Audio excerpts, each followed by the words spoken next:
நீங்க அளவுக்கு அதிகமா நேசிக்கக்கூடிய உங்களுடைய ஸ்பெசிஃபிக் பர்சனோ அல்லது நீங்க அளவுக்கு அதிகமா நேசிக்கக்கூடிய உங்களுடைய கணவரோ அல்லது மனைவியோ உங்களுடைய கனவுல வந்தால் அதற்கு பின்னாடி இருக்கக்கூடிய பிரபஞ்சத்துடைய முக்கியமான அறிகுறிகள் 5 என்னென்ன அப்படிங்கிறது தான் நாம் இந்த வீடியோவின் மூலமாக விளக்கமாக பார்க்க போகிறோம்.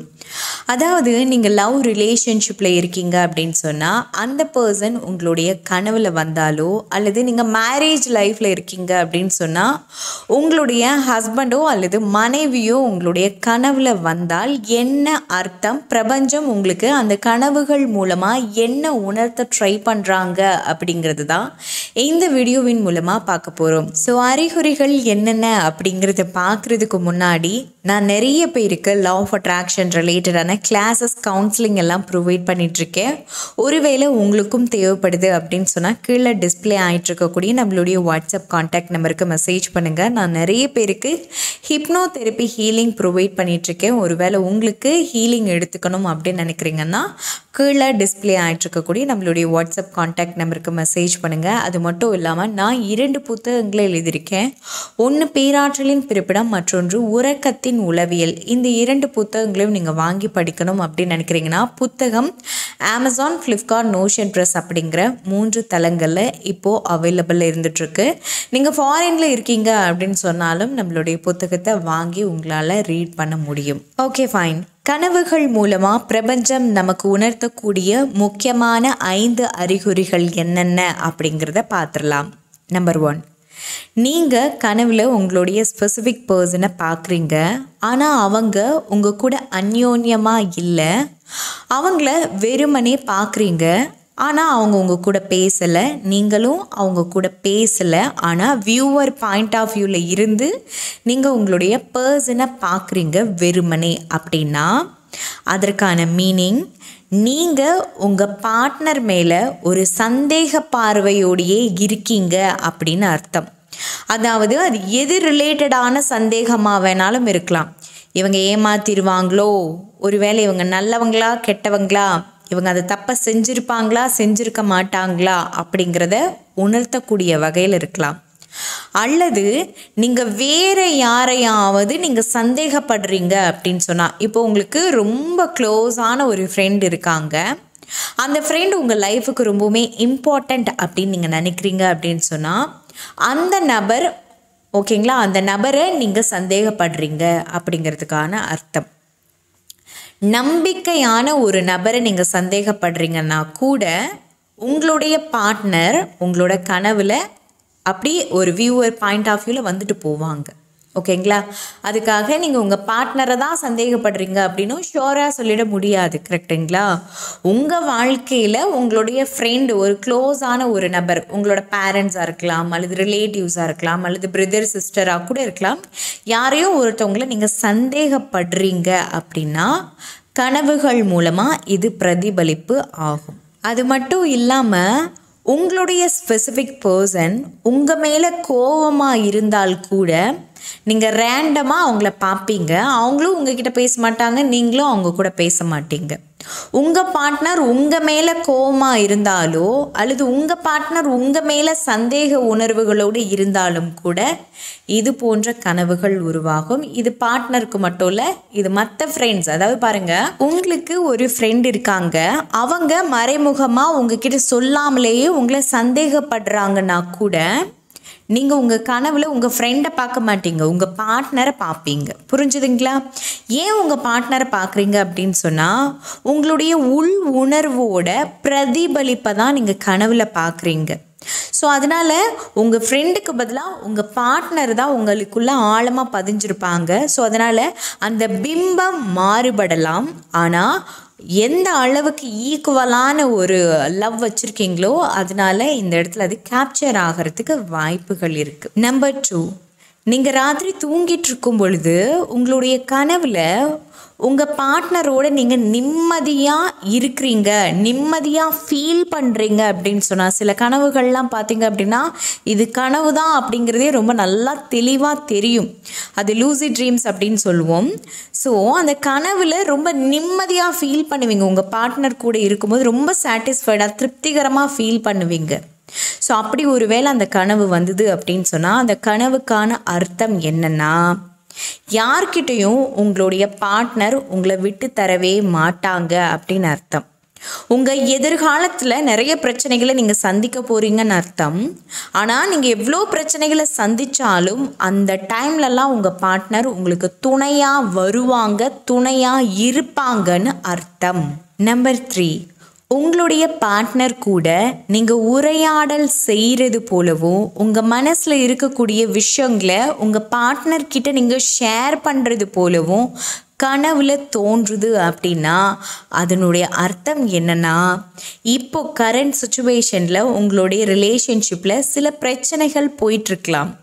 அந்த பிரச்சனையில் நீங்கள் ஓகே நம்ம பார்ட்னர் பொய் பேசுகிறாங்க, நம்ம பார்ட்னர் நம்மளை ஏமாத்துறாங்க அப்படின்னு உங்களுக்குள்ள உங்களையே அறியாமல் கூட ஒரு ஃபீலிங் உருவாகலாம். ஸோ அதனால் இந்த கனவு என்ன உணர்த்துது அப்படின்னு சொன்னால், உங்கள் பார்ட்னர் அப்படிப்பட்ட ஒரு நபர் இல்லை, அவங்கள நீங்கள் நிச்சயமாக நம்பலாம் அப்படிங்கிறத உணர்த்தக்கூடியது. அதாவது மனம் விட்டு பேசுதல் அப்படிங்கிறது உண்மை தன்மையை பிரதிபலிக்குது அப்படின்னு அர்த்தம். ஸோ உங்கள் பார்ட்னர் கூட ஏதாவது மிஸ் அண்டர்ஸ்டாண்டிங்னால நீங்கள் அவங்கள நம்பாமல் இருக்கீங்க அப்படின்னு சொன்னால் இந்த கனவு வருது. நீங்கள் உங்கள் பார்ட்னர்கிட்ட உட்காந்து பேசிகிட்டு இருக்கிற மாதிரி கனவு வருதுன்னா உங்கள் பார்ட்னர் உண்மையான நபர் தான், அவங்கள நீங்கள் சந்தேகப்பட வேண்டிய அவசியம் இல்லை அப்படிங்கிறத உணர்த்துது. நம்பர் 4, கடந்த கால வாழ்க்கையை அப்படியே டிட்டோ மாறாமல் கனவுல நீங்கள் பார்க்குறீங்க. அதாவது உங்களுடைய பார்ட்னர் ரிலேட்டடாக நீங்கள் கடந்த கால நினைவுகள் உங்களுக்கு கனவு மூலமாக வருது. நீங்களோ அவங்களோ போய் சாப்பிட்ட இடமா இருக்கட்டும், நீங்களோ அவங்களோ பைக்கில் ட்ராவல் பண்ணுற மாதிரியோ காரில் ட்ராவல் பண்ணுற மாதிரியோ உட்காந்து பேசுகிற மாதிரியோ இது ஏற்கனவே நடந்து முடிஞ்சிருச்சு. நடந்து முடிஞ்ச அந்த கடந்த கால வாழ்க்கை டிட்டோ மாறாமல் அப்படியே நீங்கள் கனவுகளில் பார்க்குறீங்க அப்படின்னு சொன்னால் அதனுடைய மீனிங் நீங்கள் அவங்கள மறந்துட்டு இருக்கீங்க அல்லது நீங்கள் அவங்கள கொஞ்சம் கொஞ்சமாக வெறுத்துக்கிட்டு இருக்கீங்க அப்படின்னு அர்த்தம். ஸோ அதனால் சப்கான்ஷியஸ் மைண்ட் உங்களுக்கு அவர் நல்ல நபர் தான் அப்படின்னு சொல்லி நினைவுபடுத்துது. நீ நல்ல ஒரு பர்சன் கூட தான் வாழ்ந்துக்கிட்டு இருக்க, குவிட் பண்ணாத, கண்டினியூ பண்ணு, நீ சந்தோஷமாக இங்கே இருக்க முடியும், நீ மறந்துக்கிட்டு இருக்க, அவங்கள நீ வெறுத்துக்கிட்டு இருக்க, ஸோ அதனால் பாஸ்ட்டை நான் உனக்கு நினைவுபடுத்துகிறேன் அப்படின்னு சொல்லி சப்கான்ஷியஸ் மைண்ட் உங்களுக்கு நினைவுபடுத்துது அப்படின்னு அர்த்தம். நம்பர் 5, சிறப்பு நிகழ்வுகள்.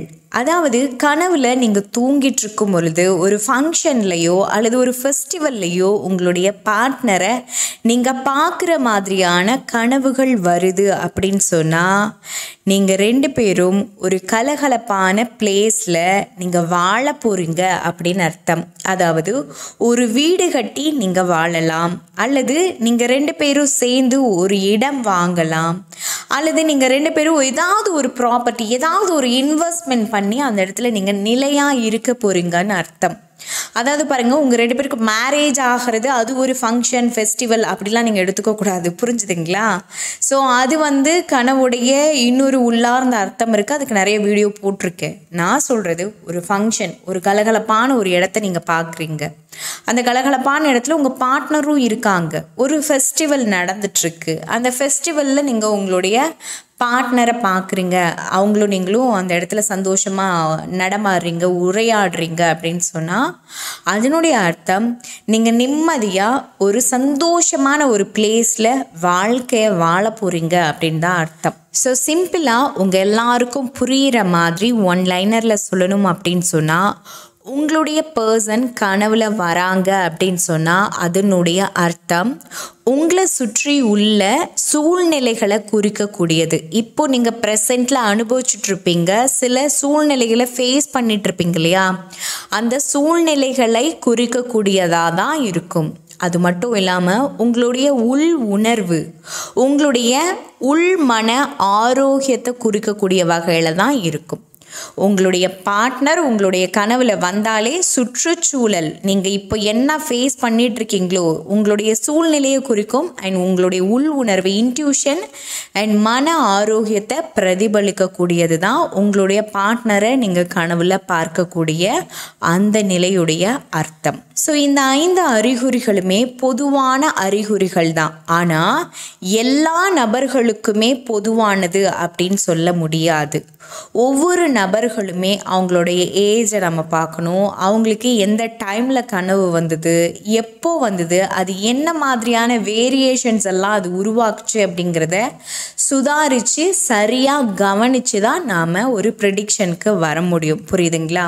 ஸோ அதனால் இந்த 5 அறிகுறிகளும் பொதுவான அறிகுறிகள் மட்டுமே ஒழிய எல்லாருக்குமே எக்ஸாக்டாக இதுதான் அப்படின்னு சொல்லி நிர்ணயம் செய்ய முடியாது. ஸோ ஒவ்வொரு தனித்தனி நபருக்கும் தனித்தனியான வயசு இருக்கும். ஒவ்வொரு வயசுலையும் அவங்களுடைய கற்பனைக்கு அப்பாற்பட்ட விஷயங்களை பார்க்குற மாதிரியான கேப்பபிலிட்டி இருக்கும்.